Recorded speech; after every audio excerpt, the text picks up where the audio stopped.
I'm Bob Brunkow. I'm sort of the village historian here, and I'm here today to talk a little bit about the historic village of West Belleville.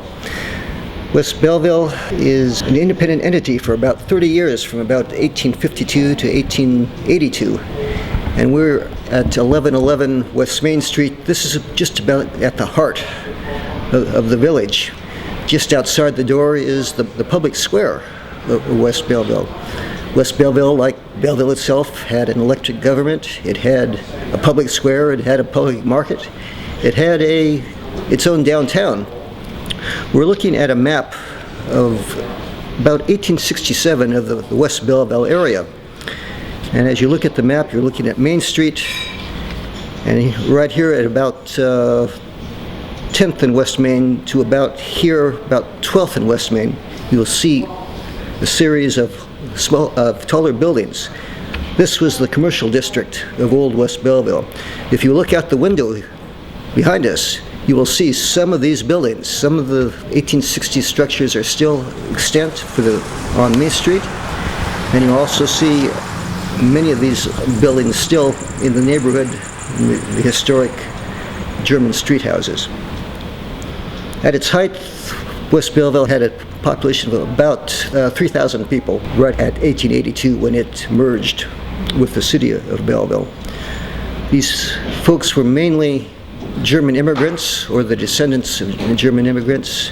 Most of them were coal miners. This was a working class town. These miners didn't take a lot of guff. In 1861, they went out on strike. They formed a strike committee, which became the nucleus of the American Miners Association. The scholar of the association says that this was the first national miners' union. And in fact, he says, really, the modern labor movement begins with the American Miners Association in West Belleville. West Belleville really owes its origins to this man, Theodore Hilgard. Hilgard was one of perhaps maybe the greatest of the Latin farmers. Those highly educated German professionals who fled the old world to find a new life in a free country.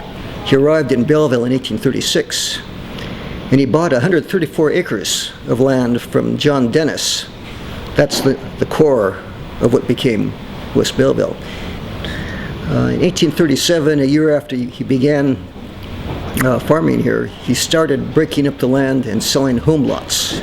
He kept 4 acres for himself. He called this property Mountain Seat because it was the high point of his territory. His house dates to the early 1830s, and as far as I know, it is the earliest brick house in Belleville. This 4-acre estate had a public school built on it in 1882, Humboldt School. And today, Humboldt School is the oldest surviving Belleville public school building. These coal miners, humble people, they built small brick cottages. And these are the basic architecture that you see in Old West Belleville.